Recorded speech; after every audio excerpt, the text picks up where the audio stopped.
Hi friends, இன்றைக்கி நம்ம செய்ய போகிறது சிக்கன் ஃப்ரைட் ரைஸ்.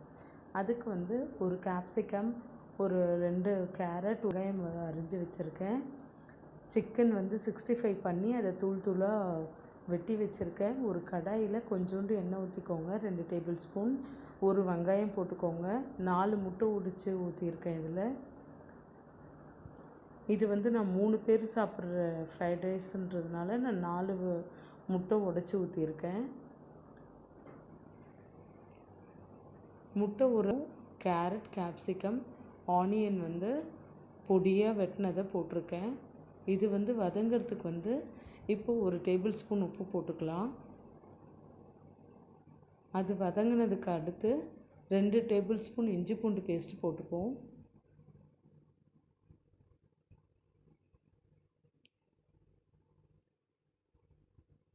ஓரளவுக்கு வதங்கினதுக்கப்புறம் சில்லி சாஸ் ஒரு டேபிள் ஸ்பூன், டொமேட்டோ சாஸ் ஒரு டேபிள் ஸ்பூன், சோயா சாஸ் ஒரு டேபிள் ஸ்பூன் போட்டுப்போம். இதுவும் நல்லா வதங்கட்டும், அந்த பச்சை வாசனை எல்லாம் போகணும்.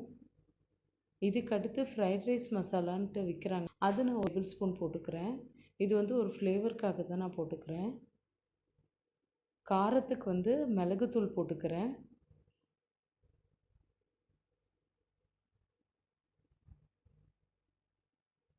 ஆல்ரெடி சிக்கன் 65 பண்ணி அதை வந்து இப்போ எலும்பெல்லாம் தனித்தனியாக எடுத்துகிட்டு பீஸை மட்டும் நான் வெட்டி வச்சுருக்கேன் நைஃப்பில்.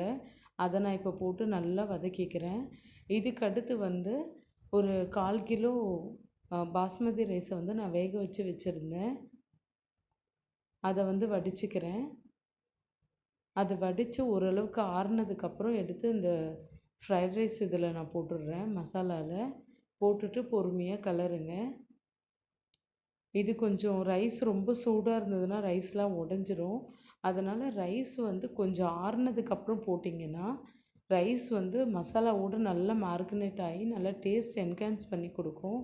அதனால் ஃபஸ்ட்டு ரைஸ் ஒன்று சூடாக இருக்கணும், இல்லை மசாலா சூடாக இருக்கணும். என்னோட சிம்பிளான ஃப்ரைட் ரைஸை ட்ரை பண்ணி பாருங்கள் ஃப்ரெண்ட்ஸ். தேங்க்யூ.